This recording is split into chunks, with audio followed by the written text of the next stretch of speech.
Même sous la pluie, la Côte d'Azur et ses palmiers étaient un rêve pour Suzanne.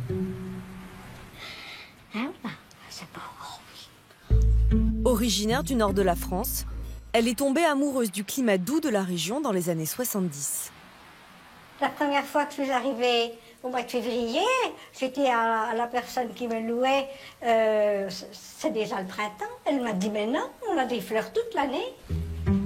Alors cette secrétaire célibataire a économisé toute sa vie pour se payer cet appartement de 60 mètres carrés et y profiter de ses vieux jours.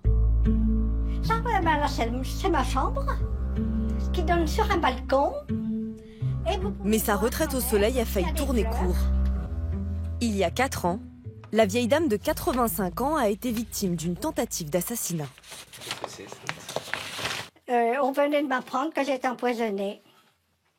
Voilà dans quel état j'étais, pleine de douleur. Et j'avais, je sais pas bien quoi, mais enfin bon, j'étais en vie. Suzanne est une miraculée. Rescapée de ce qui aurait pu être un crime parfait. C'était le 7 avril 2015. Suzanne est victime d'un grave malaise, le 3e en 3 mois. Ce jour-là, après son déjeuner, la vieille dame a subitement la tête qui tourne. Elle appelle au secours Gabriele. Ah, monsieur Morino, entrez. Bonjour. Bonjour. Un ami qu'elle embauche de temps en temps pour de petits travaux. La petite vous dit bonjour. Mon bébé. Il se précipite chez elle. C'est beau. Son intervention va lui sauver la vie. Je l'ai trouvée assise là. Donc, je la prends, je l'amène sur son lit. Et je ne sais pas qu'est-ce qu'elle a, mais elle peut mourir d'un moment à l'autre. Parce qu'elle bavait. Elle bavait sur le côté. Je parle avec elle. Elle me dit l'eau, elle a un mauvais goût. Gabriele appelle les secours et, intrigué, il goûte l'eau minérale. Je trouvais mal.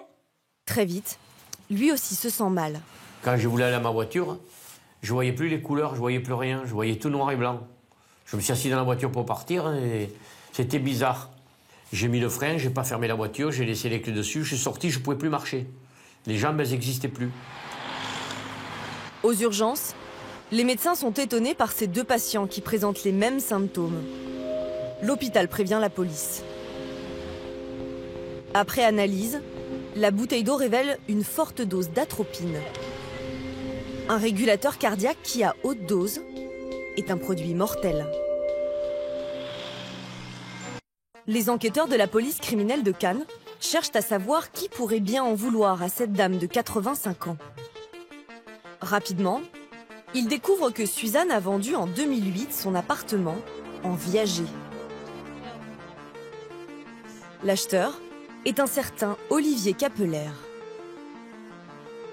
Il verse une rente mensuelle de 600 € à Suzanne et à sa mort doit devenir pleinement propriétaire de son 2 pièces.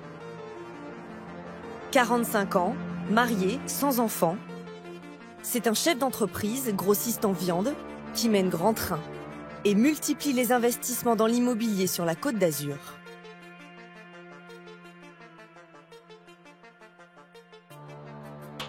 Les policiers perquisitionnent son domicile et découvrent dans un placard de la cuisine une boîte de ce collier vétérinaire à base d'atropine.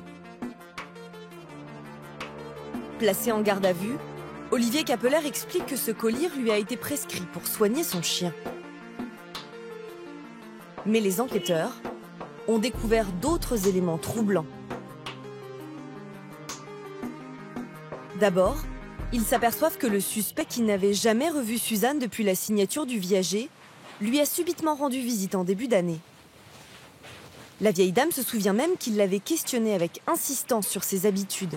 Il m'a demandé si j'avais une femme de ménage, si j'avais quelqu'un pour faire mes courses, si je faisais partie d'un club, si je faisais des voyages organisés, si je faisais des croisières.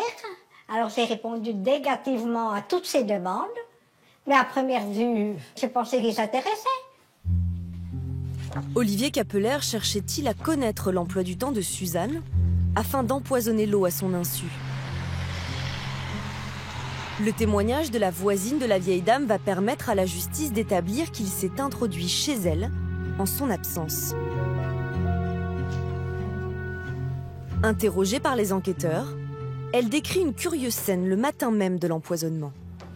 Sa voisine, qui vient lui rendre visite assez fréquemment, rentre dans son appartement, la cherche, l'appelle par son prénom, ne la trouve pas, et entend provenir, vraisemblablement de la salle de bain, une voix qu'elle n'identifie pas comme étant celle de sa voisine.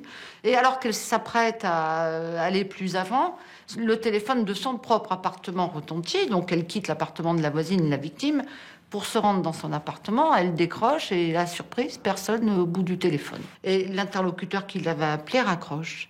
En réalité, l'enquête va établir que c'était l'intéressé qui avait téléphoné à la voisine pour la faire sortir de l'appartement et qu'elle ne le découvre pas dans l'appartement à ce moment-là.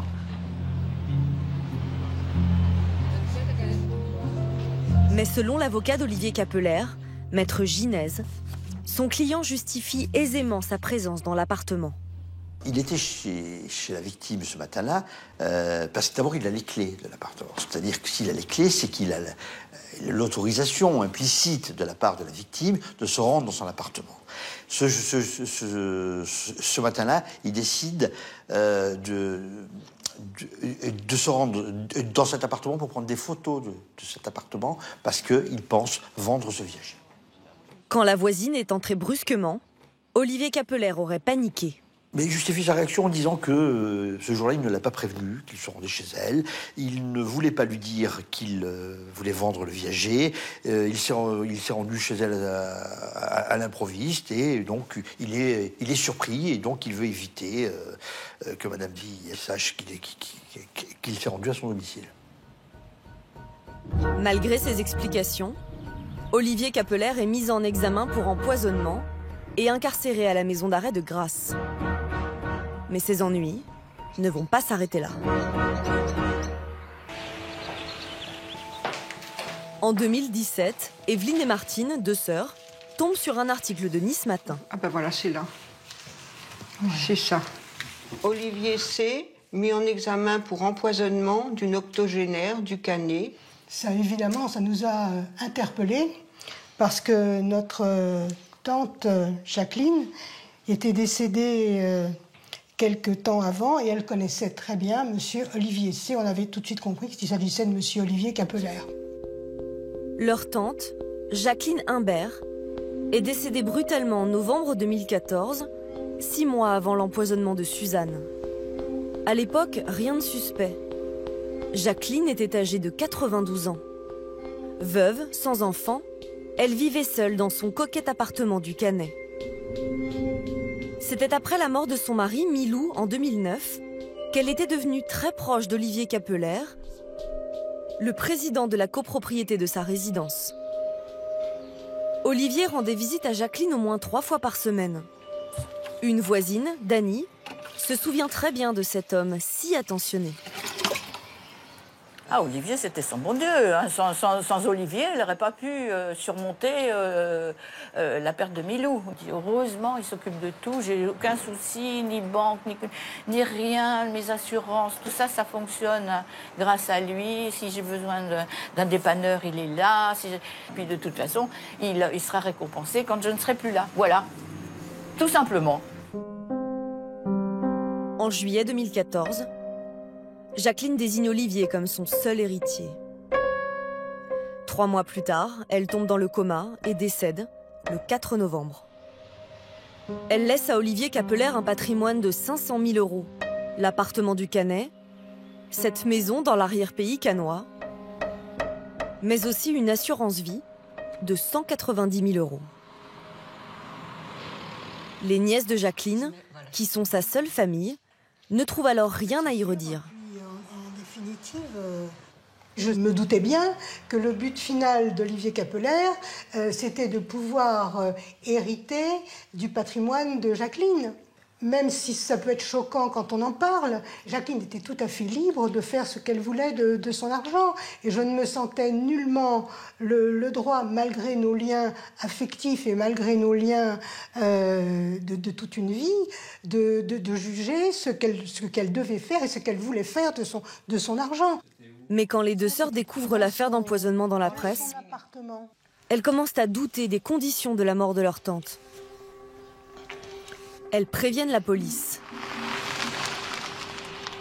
3 ans après le décès, le corps de Jacqueline est exhumé pour analyse.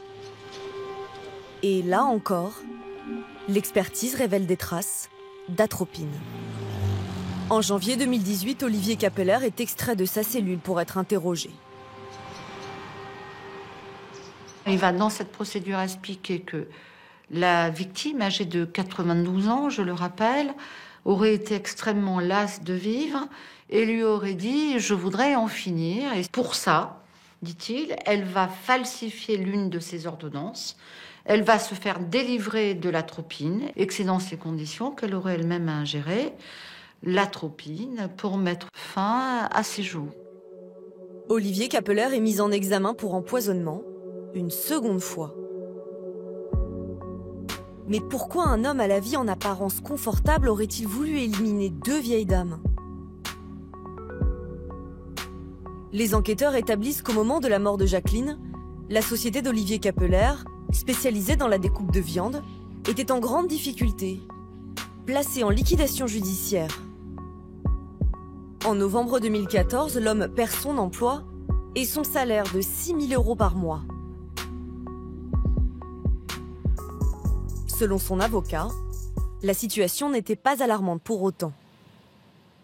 On est allé chercher là très loin le mobile, puisque les difficultés de M. Capeller sont quand même des difficultés qui ne sont pas surmontables. Ce sont des difficultés qui sont passagères. Son entreprise vient de déposer le bilan, mais elle se trouve en redressement judiciaire. En tout cas de cause, il est en attente de percevoir ses indemnités assédiques. Son épouse est fonctionnaire, elle travaille. Financièrement, ce qu'on peut dire, c'est qu'il n'y a pas le feu. Des arguments qui n'ont pas convaincu la justice. En mars, Olivier Capeller a été condamné à 20 ans de réclusion pour l'empoisonnement de Suzanne. Il a fait appel et sera donc rejugé. Les nièces de Jacqueline, elles, se préparent à des années d'instruction avec l'aide de leur avocate, Maître Kapsch.